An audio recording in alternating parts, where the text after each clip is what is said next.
Morning. જય Shri Krishna dear students. આપણે credit ડેબિટના rules જે જોયા એના અકોર્ડિંગ આપણે ટ્રાન્ઝેક્શનો જોઈએ છે.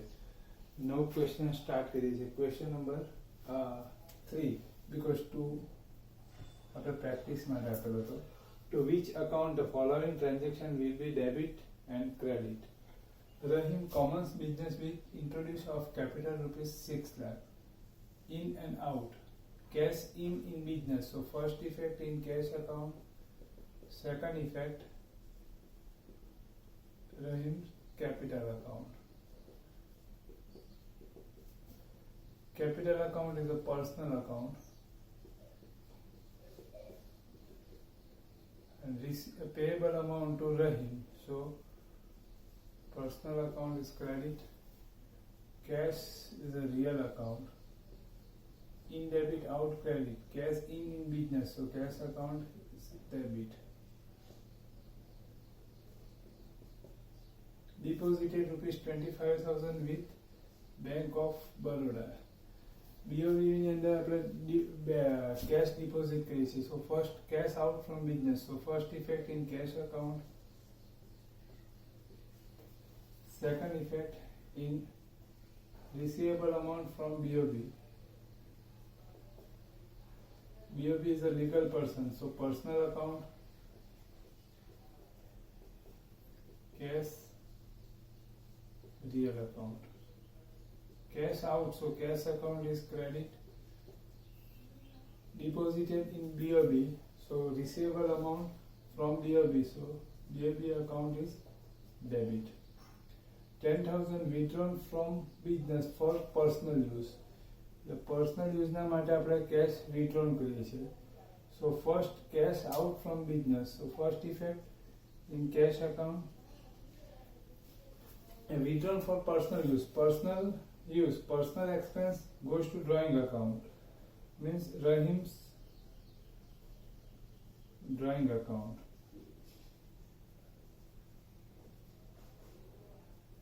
Personal account. Real account. Cash out, so cash account is credit. Personal account, receivable amount from Rahim, so account is debit. હવે જરાક બરાબર ધ્યાન આપજો. અહીંયા છે ને તે આ સમયની અંદર આપણે મેઇન ફોકસ કરીએ છીએ different way to goods out from business. એટલે જુદા જુદી રીતે બિઝનેસની અંદરથી ગુડ્સ કેવી રીતના આઉટ થાય એ બધાનો ટ્રાન્ઝેક્શન છે. બરાબર છે. First way sales. આપણે સેલ્સ કરીએ તો goods out from business. Second destroyed by fire or accident. Third, destroyed by rain, destroyed in rain. Distributed goods. Withdrawn goods from personal use.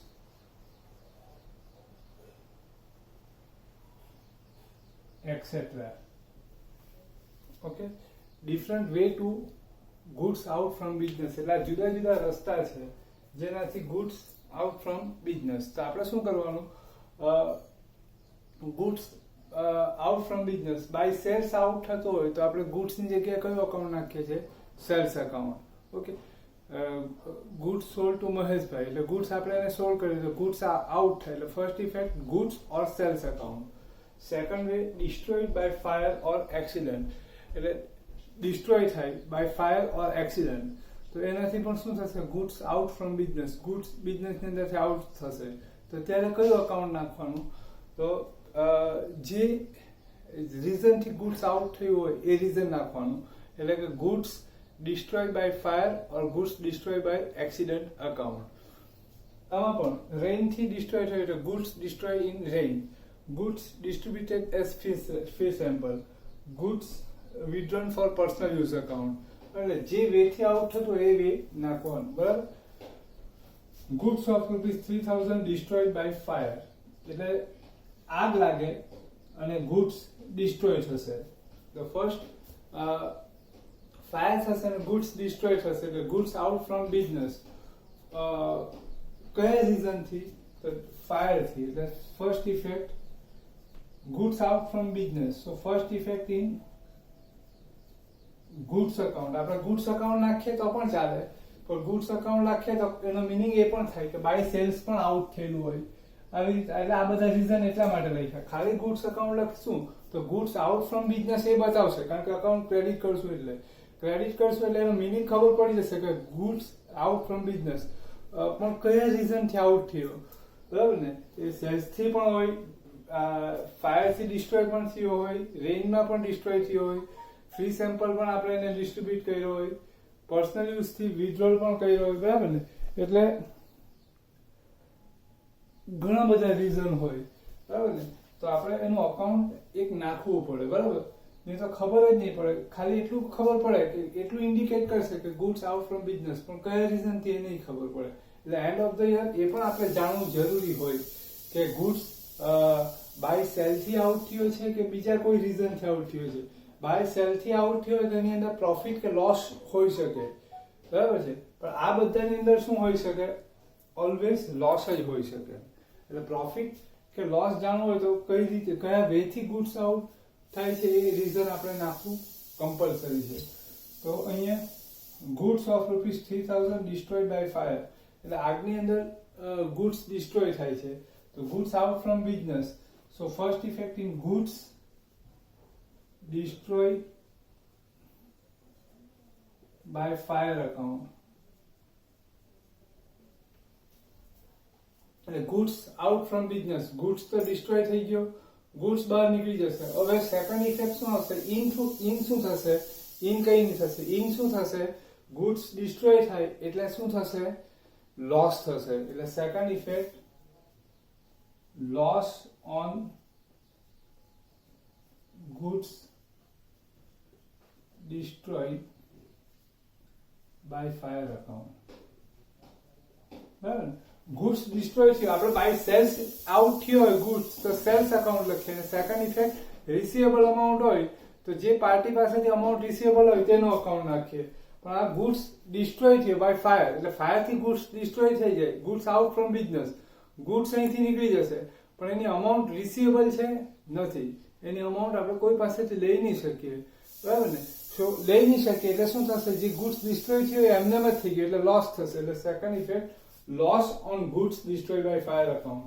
બંને અકાઉન્ટ અલગ અલગ છે. નેમ ઓફ અકાઉન્ટમાં જોયું તો goods destroy by fire account and loss on goods destroy by fire account બંને અલગ છે. આ અકાઉન્ટ કયું છે કે જે ટાઈમે ફાયર થાય છે તે ટાઈમે આપણી પાસે જે ગુડ્સ છે આપણા ધંધાની અંદર એનું અકાઉન્ટ છે, અને આ ફાયર થયા પછી જે રિઝલ્ટ આવે એનું અકાઉન્ટ છે. Okay, goods destroyed by fire account is a real account because fire ની થયેલું હોત તો આપણે એને સેલ કરી શકતે. એટલે રિયલ અકાઉન્ટ. લોસ ને આપણે બાય કે સેલ નહીં કરી શકીએ એટલે નોમિનલ અકાઉન્ટ.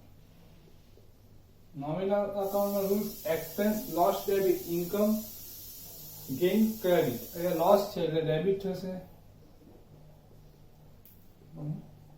ક્રેડિટ. બરાબર? અહીં ક્રેડિટ કર્યું એટલે આ રિયલ અકાઉન્ટ છે અને ક્રેડિટ કર્યું એટલે આઉટ બતાવે. ખાલી ગુડ્સ અકાઉન્ટ બતાવી દે તો ગુડ્સ આઉટ થાય છે ઇન્ડિકેટ કરશે, પણ વોટ એનું રીઝન શું છે, કયા રીઝન થી આઉટ થયું તો તે આપણે અહીંયા લખવું પડે. નહીં તો બાય ડિફોલ્ટ શું થઈ જાય? સેલ્સ થઈ જાય. બરાબર? સેલ્સ કરીને ડાયરેક્ટ લોસ નહીં થાય, તો એન્ડ ઓફ ધ યર જ ખબર પડે કે સેલ કર્યા પછી લોસ થયો કે પ્રોફિટ થયો. Okay, goods of 6000 destroyed in rain એટલે આમાં વરસાદમાં નુકસાન થયું. આમાં શું થયું? ફાયર થી નુકસાન થયું. બરાબર? વરસાદ પડે છે, બરાબર છે, લીકેજ હોય તો એ વરસાદ બધો આપણા જે ગુડ્સ હોય એના પર પડશે એટલે આપણો ગુડ્સ શું થશે, પલળી જશે, ખરાબ થઈ જશે, એટલે આપણે એને કાઢી નાખવો પડશે, એટલે ગુડ્સ આઉટ થશે. એટલે first effect goods destroy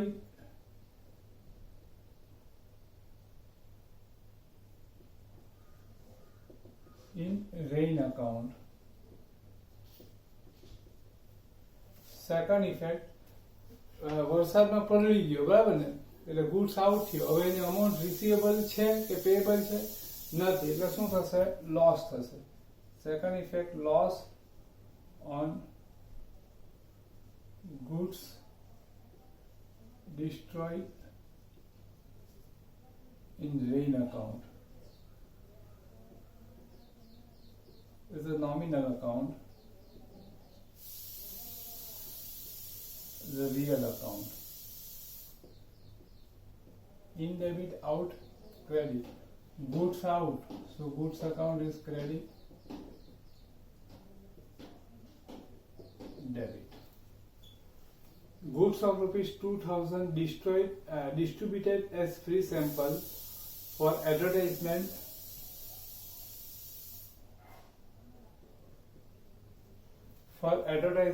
purpose. Okay. એટલે એડવર્ટાઇઝમેન્ટના પર્પઝથી આપણે as a free sample goods distribute કરીએ છીએ, એટલે goods out from business. So first effect in goods distributed as free sample account.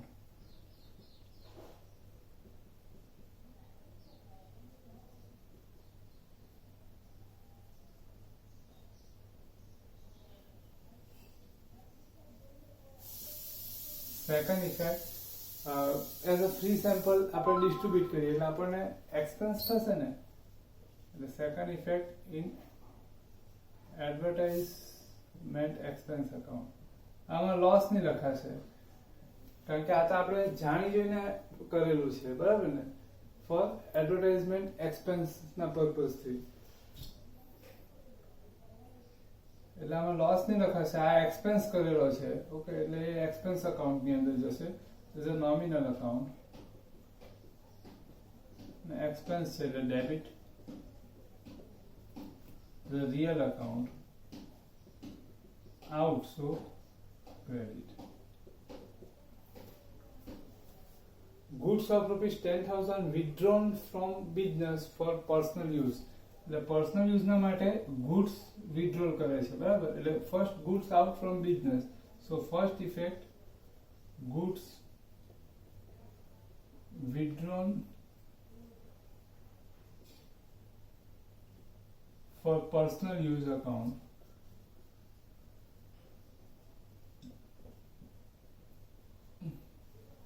Second effect personal use માટે goods withdrawal કરે છે એટલે amount શું થશે, રિસીવેબલ થશે, એટલે આમાં ડ્રોઈંગ અકાઉન્ટ આવશે.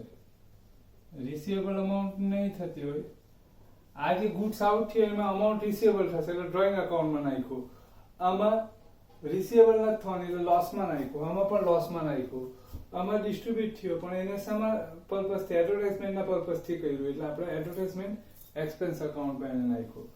Drawing is a personal account,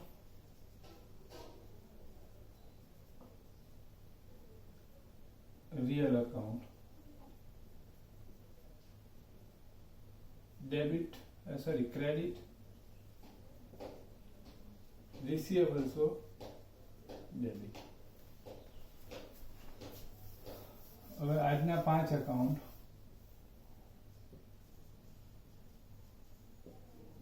sales account, goods destroyed by fire account,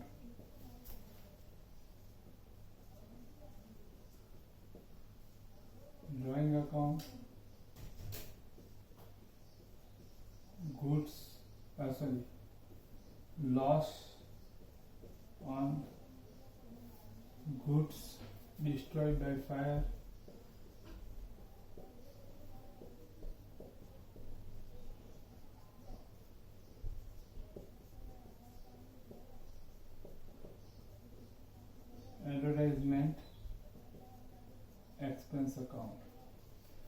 5 account લખવાના છે, બરાબર. આ પાછા આપણે આ ટાઈપના એક્ઝામ્પલ પાછા પ્રેક્ટિસ કરીશું. અહીં છે ને બાજુમાં જરાક જગ્યા જોવા લેજો આ બધામાં, બરાબર. કારણ કે આ બધા અકાઉન્ટ આપણે મર્જ કરીને બીજું એક નવું અકાઉન્ટ ક્રિએટ કરવાનું છે, પણ પહેલા આ બધું મગજમાં બેસી જાય ક્લિયરલી, પછી આપણે એને ડાયવર્ટ કરીએ, બરાબર. એટલે આ બધા એક કોમન અકાઉન્ટમાં ટ્રાન્સફર કરવાનું છે. કારણ કે છેલ્લા 2 વર્ષથી બધા જ બિઝનેસોની અંદર ટ્રેન્ડ બદલાયો છે. લેજર જેટલા વધારે હોય ને તેટલા end of the year closing કરવાની બહુ ડિફિકલ્ટી રહી. એટલે હવે શું કરે કે હવે ડિફરન્ટ વેથી ગુડ્સ જે આઉટ થતા હોય ને, તો સેલ્સને બાદ કરીને બાકીના બધા જે ગુડ્સ આઉટ થવાના જે રીઝન છે એ બધાના માટે એક કોમન અકાઉન્ટ બનાવવામાં આવે. એ કોમન અકાઉન્ટની અંદર બધા ટ્રાન્સફર કરી દેવામાં આવે, બરાબર. પહેલા 2-3 વર્ષ પહેલા એવું હતું કે આ બધાને આ રીતના જ થતું હતું, એટલે બધાને અલગ અલગ અકાઉન્ટ બનતા હતા. હવે આ બધા અકાઉન્ટને મર્જ કરીને એક કોમન અકાઉન્ટ, હવે હું ડાયરેક્ટ લખાઈ દેતો તો આ બધું ખ્યાલ જ નહીં આવતું. એટલે પહેલા આપણે આ તમને 100% સમજ પડી જાય, પછી આપણે બધાનું એક કોમન અકાઉન્ટ બનાવીશું. ઓકે.